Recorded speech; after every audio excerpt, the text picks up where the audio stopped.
నమస్తే అండి. నమస్తే. ఇలా గరికపాటి గారు చిన్న విద్యార్థులను పట్టుకొని నిత్య పెళ్లి కొడుకులు, శోభనం పెళ్లి కొడుకులు, మీ దండగా తిండి దండగా అన్నట్టుగా మాట్లాడుతున్నారు. మీరేం చెప్తారు? పిల్లలకి నిజంగానే చదువుకునే పిల్లలకి తిండి దండగా అంటారా? అంటే విద్య నిగూఢ గుప్తమగు విత్తము రూపము పురుషాలికిన్ విద్య యశస్సు భోగకరి విద్య విదేశ బంధుడన్ విద్య నిపాలపు రుజితము విద్య నెరుంగని వాడు మర్తుడే అని భర్తృహరి ఎప్పుడో చెప్పారు. అయితే ముఖ్యంగా ఏంటంటే గరికపాటి నరసింహారావు గారు మాట్లాడింది మనం రూట్ కాజ్లో ఆలోచిస్తే ఖచ్చితంగా ఆయన చాలా కరెక్ట్గానే మాట్లాడారు.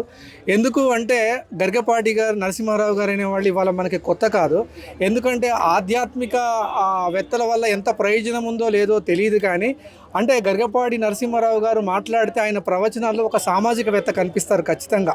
అంటే బంధాల గురించి, బంధుత్వాల గురించి, విలువల గురించి, అంటే మన ప్రపంచ దేశాల్లో ఉన్నవాడి గురించి చాలామంది తల్లిదండ్రులు కూడా చాలామంది ఏంటంటే మేము గరికపాటి ప్రవచనాల వల్ల విదేశాల్లో ఉన్న మా తల్లిదండ్రులను కూడా నిర్లక్ష్యం చేశాము, గరికపాటి వారి వల్లే ఇవాళ మేము ఆయన ప్రవచనాల ద్వారా మారాము, విలువల గురించి తెలుసుకున్నామన్న మాట్లాడిన వాళ్ళు చాలా కోకొల్లలు ఉన్నారు. అంటే ఇవాళ మాట్లాడుతున్నారు దాని గురించి, జర్నలిస్టులు మాట్లాడుతున్నారు, రాజకీయ విశ్లేషకులు మాట్లాడుతున్నారు, సోకాల్డ్ ప్రజా సంఘాలు కూడా మాట్లాడుతున్నారు. ముఖ్యంగా ఏంటంటే ఆయన పూర్తి వీడియో నేను పూర్తిగా క్లుప్తంగా చూసినప్పుడు ఆయన ఏంటంటే దాంట్లో చూసినప్పుడు నాణ్యమైన విద్యను అందిస్తానని చెప్పండి, మిడ్ డే మీల్స్ని హైలైట్ చేయొద్దు, భోజనం గురించి హైలైట్ చేయొద్దు, ఓన్లీ నాణ్యమైన విద్య మీరు ఎట్లా గెలవాలా, మళ్ళీ మీరే గెలవాలా అనే గెలుపు ఓటముల మీదే మీరు దృష్టి సారించారు, కానీ దీని మీద మీరు మాట్లాడొద్దు అనేది ఆయన మాట్లాడారు. అంటే గరికపాటి గారు మాట్లాడింది మాత్రం ఖచ్చితంగా అది అంటే ఏంటంటే చాలా రూట్ కాజ్లో ఆలోచించాలి. అంటే ఇవాళ మనం 79 ఏళ్ళ స్వాతంత్ర భారతదేశంలో మనం ఇంకా ఇవాళ ఏంటంటే ఇంకా ఒకళ్ళు మనం అన్నం పెడితే కానీ పడిగి పంపించలేని దౌర్భాగ్యంలో ఉన్నామంటే ప్రజలు నిజంగా సిగ్గుపడాల్సిన అవసరం ఉంది. ఇవాళ ఇంతమంది మాట్లాడుతున్నారు, అంటే రాజకీయ ప్రముఖులు మాట్లాడుతున్నారు, జర్నలిస్టులు మాట్లాడుతున్నారు, సామాన్యమైన వ్యక్తులు మాట్లాడుతున్నారు. అరే మాకు అన్నం పెడితే మేము చదువు చెప్తామనే కర్మ మాకు ఎందుకు వచ్చిందని రాజకీయ నాయకుల మీద వీడియోలు చేయండి. మరి రాజకీయ నాయకుల మీద, విద్యా వ్యవస్థల మీద, విద్యాశాఖ చైర్మన్ల మీద, అసలు విద్యా వ్యవస్థ మరి ఎట్లా దీంట్లో మార్పులు రావాలంటే ఏం చేయాలనే దాని మీద మీరు మాట్లాడండి. మరి ఖచ్చితంగా మీరు ఇంతమంది ఇవాళ గరికపాటి మీద తెరిచిన నోళ్ళు ప్రభుత్వాల మీద ఎందుకు పక్కదోవ పడుతున్నాయని నేను అడుగుతా ఉన్నా. చిన్నపిల్లలు, పేదవాళ్ళు ఉంటారు కదా, ఉన్నోళ్ళు తింటారు, లేనోళ్ళు స్కూల్లో తింటారు కదా, సో అలాంటి వాళ్ళ కోసం ఫుడ్ ఉండాలి కదా అని చెప్పేసి అంటే ముఖ్యంగా ఏంటంటే మన భారతదేశం, మన ప్రపంచం మొత్తంలో ఏంటంటే 95% గవర్నమెంట్ స్కూల్లోనే విద్యను కొనసాగుతుంది. కేవలం మన ఇక్కడ మాత్రమే ఎందుకు గవర్నమెంట్ స్కూల్స్ అనేది లేకుండా పోయి కార్పొరేట్లు దోచుకుంటూ ఉన్నాయి. అంటే నాణ్యమైన విద్యా ప్రమాణాలు లేకపోవటం వల్లే మన రోజు రోజుకి పేదరికం ఎక్కువైపోతుంది. ఇక్కడ మనకి ఈ పేదరికం ఎక్కువ అవడం వల్ల ఏమవుతుందంటే ఇదంతా మనకి సైకిల్ అయిపోతుంది.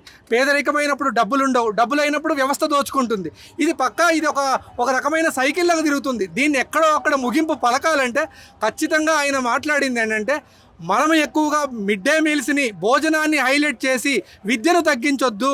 అంటే ఇప్పుడు స్కూల్లో అంటే పాఠశాలలో ఉపాధ్యాయులు కూడా గుడ్లు లెక్కేసుకోవాలా అంటా ఉంటే మరి ఖచ్చితంగా మీల్స్ని హైలైట్ చేసుకున్నప్పుడు గుడ్లు లెక్కలే లేకపోతే మరి పాఠాలు లెక్కలేస్తారా వాళ్ళు? మరి దాన్నే కదా మీరు హైలైట్ చేస్తున్నారు. అంటే మేమేదో భిక్ష ఇసిరేస్తున్నాం, లేకపోతే మేము అన్నం పడేస్తున్నాం, మీరు పాఠశాలకు రండి అంటే ఇప్పుడు ఒక్క మిడ్ డే మీల్స్ మధ్యాహ్నం ఒక స్టూడెంట్ మీద ఎంత ఖర్చు పెడతా ఉంది? ఎంత అవుతుంది మా అంటే ఒక విద్యార్థికి విద్య ఇవ్వడం వల్ల, అంటే మధ్యాహ్నం ఒక ముద్ద అన్నం పెట్టడం వల్ల ఎంత ఖర్చు అవుతుంది? అలాంటిది మానేసి వాళ్ళ కార్పొరేట్ స్కూళ్ళు దోచుకుంటూ ఉంటుంటే మీ నోర్లు ముగమైనవి అని నేను అడుగుతా ఉన్నా. ఖచ్చితంగా దాని మీద మీరు సమాధానం చెప్పండి. మీరు గుడ్డు ఇవ్వాల్సిన అవసరం లేదు, భోజనం ఇవ్వాల్సిన అవసరం లేదు, యూనిఫామ్స్ ఇవ్వాల్సిన అవసరం లేదు. మొత్తం కార్పొరేట్ స్కూల్లో ఏవైతే ఉన్నాయో, మౌలిక సదుపాయాలు అయితే ఉన్నాయో, ఇవాళ 6వ తరగతి 7వ తరగతి వీటి బాలికలు అంటే ప్రైమరీ స్కూల్స్లో ఇవాళ వాష్రూమ్ డోర్లు లేవు, బాత్రూమ్ డోర్లు లేవు. ఆడపిల్లలు ఎక్కడికి పోవాలి? మరి వాళ్ళు వాష్రూమ్కి పోవాలంటే గవర్నమెంట్ స్కూల్స్ ఏ రకంగా పంపిస్తారు? మీరు ప్రమాణాలు ఉండాలి కదా. అంటే ఒక స్కూల్స్ కానీ గవర్నమెంట్ స్కూల్స్ అంటే కేవలం ఇంగ్లీష్ మీడియం పెట్టాం, ఇంగ్లీష్ మీడియం పాఠాలు చెప్తున్నాం అంటే వాష్రూమ్ డోర్లు లేనిది, మినరల్ వాటర్ లేనిది, అంటే ఎక్కడా కూడా ఏంటంటే కనీసం ఆ పరిసరాలు కూడా హైజీనిక్గా లేకపోతే ఎవరు గవర్నమెంట్ స్కూల్కి పంపిస్తారు? ముఖ్యంగా దాని మీద ఖచ్చితంగా వీటి మీద అంటే గరికపాటి నరసింహారావు గారు నిజం చెప్పాలంటే ఆయన మంచి సుప్రసిద్ధ ప్రవచనకార్యులు, ఆయనకి చాలా మేధాశక్తి ఉంది. ఆయన ఎక్కువ కూడా ఒక సామాజికవేత్తలాగా పనిచేస్తున్నారు. ఆయన ప్రవచనాల వల్ల ప్రపంచంలో ఎన్నో మార్పులు వచ్చాయి. అంటే బంధాల గురించి, బంధుత్వాల గురించి, విలువల గురించి, మానవ యొక్క పోకడల గురించి ఆయన ఎంతో చాలామంది ఆయన మాటల ద్వారా మారిన వాళ్ళు చాలామంది ఉన్నారు. కానీ ఇవాళ ఒక్కసారి నోరుజారు మాట్లాడారు అనుకోవడం మాత్రం పొరపాటు. ఖచ్చితంగా మనం ఎందుకు దాని గురించి రూట్ కాజ్ ఆలోచించాలి. ఆయన మాట్లాడే దాంట్లో అర్థం ఏముంది? నిజంగా ఇవాళ పాఠశాలకి ముద్ద పెడతారా బాబు, స్కూల్కి పంపించండి అనే దౌర్భాగ్యం ఎందుకు వస్తుంది? మీరు పెడితే పెట్టండి, లేకపోతే మానేయండి అని ఆయన విసుగ్గానే అన్నారు. మీరే గెలవాలా, ఎప్పుడు ఎన్నికల్లో మళ్ళీ మీరే గెలవాలా, మీరే రావాలా అని మాట్లాడుతున్నారు ఆయన. అని మాట్లాడింది కరెక్టే కదా.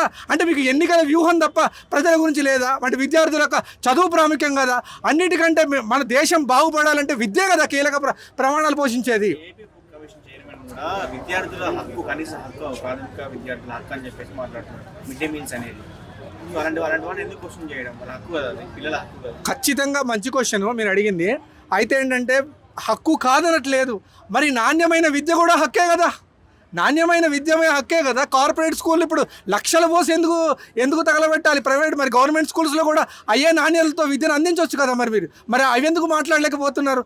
ఇవాళ మామూలుగా మన దేశం పేదరికంలో ఇంకా పోవటానికి కారణం ప్రతి ఒక్కడు మేనిఫెస్టోలో విద్య వైద్యం, ప్రతి ఒక్క మేనిఫెస్టోలో ఎవరికి తేడా లేదు. ప్రతి ఒక్కడు వస్తాడు విద్య వైద్యం అంటాడు. ఆ రెండు మాత్రం చెయ్యరు.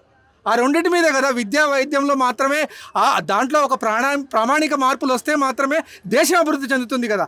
మరి దాన్ని వదిలేసి మిగతా ఎన్ని మాట్లాడుతారని అంటే నిజంగా మిడ్ డే మీల్స్ ఒక ముద్ద అన్నం పెట్టి దాన్ని హైలైట్ చేయడం అనేది పరమ దుర్మార్గం. పార్టీకి వ్యతిరేకంగా మాట్లాడే వాళ్ళకి మీరేం చెప్పారు?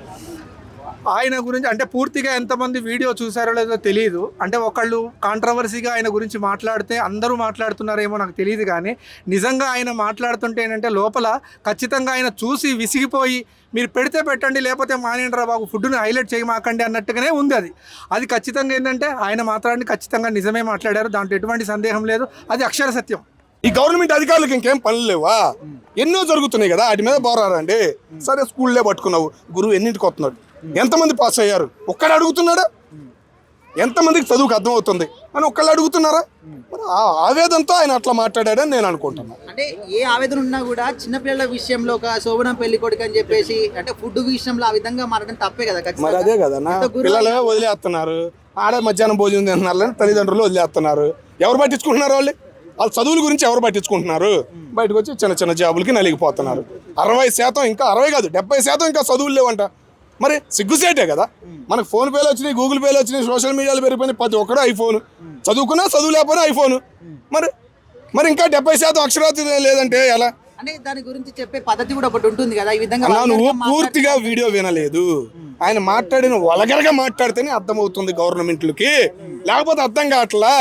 కోడిగుడ్లు లెక్క పెడుతున్నారు అనే ఒక బాధ, ఒక అంటారు కదా వెనక గుచ్చుతేనే ముందు అర్థమయ్యద్దని. ఆయన ఎప్పటి నుంచి అంతే అదే విధంగా చెప్పాడని నేను అనుకుంటాను. మరి ఇప్పుడు ఇప్పటి వరకు అయితే ఆయన మీద చాలా ఒక గౌరవం ఉండింది, ప్రవచనాలు చెప్తారు, ఎన్నో గొప్ప విషయాలు చెప్తారని చెప్పేసి.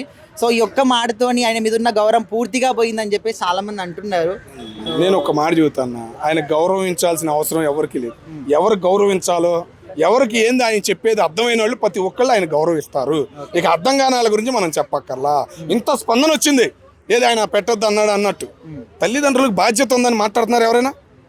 ఏం తింటున్నారని ఇప్పుడు ఫుడ్ చేయక అధికారి వెళ్ళి చెక్ చేశాడు, కానీ తల్లిదండ్రులు వెళ్ళి ఎవరైనా చెక్ చేశారా?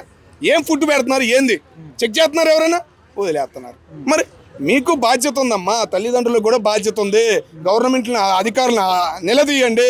రేపు 10 మంది ఉండాలని మూసేసాడు అనుకో, ప్రైవేట్ స్కూల్లో నువ్వు జాయిన్ చేయలేవు. ఇంకా చదువు ఇప్పటికే ఇంకా బేబేబా అయ్యిద్ది అని ఒక బాధతో ఆయన చెప్పాడని నేను అనుకుంటున్నాను. ఆయన గుడ్డు గురించి మాట్లాడడం జరిగింది. సో ఆల్రెడీ గుడ్డు గురించి మాట్లాడితే మన ఆంధ్రలో ఎంతవరకు పేలుతాం మనకు తెలుసు. ఆల్రెడీ ఒకసారి మా అమర్నాథ్ గారు గుడ్డు గురించి మాట్లాడారు. సో ఆయన మీద గుడ్లతో ట్రోల్స్ చేశారు. సో ఈసారి మళ్ళీ రెండోసారి గుడ్ల గురించి మన గరికపాటి గారు మాట్లాడడం జరిగింది. సో గుడ్డు వాల్యూ ఆయనకు తెలియదు కాబట్టి, అండ్ ఆయన గుడ్లు తిండ కాబట్టి ఆయన గుడ్డు వాల్యూ తెలియదు. సో ఈరోజు గుడ్లు వద్దంటాడు, ఈరోజు చిన్నపిల్లలు రైస్ వద్దన్నాడు, రేపు అన్న క్యాంటీన్లు వద్దంటాడు. So I think he will be పొలిటికల్గా ఎంట్రీ ఇవ్వాలని చెప్పి అనుకుంటున్నా. అదే ఇప్పుడు ఇలాంటి డైలాగ్స్ అన్నీ కూడా ఒక ఎమ్మెల్యే, ఒక ఎంపీ, ఒక మినిస్టర్ ఇవ్వాలి. ఇప్పుడు మనమేమో ఆంధ్రప్రదేశ్ తెలుగునాడు చేయాలన్నాడు, ఈరోజు గుడ్ అన్నాడు, రేపు అన్న క్యాంటీన్ అంటాడు. సో పొలిటికల్లో తిరిగితే సొంతంగా పార్టిసిపేట్ చేస్తాడా లేకపోతే ఏదన్నా పార్టీకి జాయిన్ అవుతాడా అది ఆల్రెడీ ఒకసారి చెప్పలేము అది. ఎందుకంటే మేబీ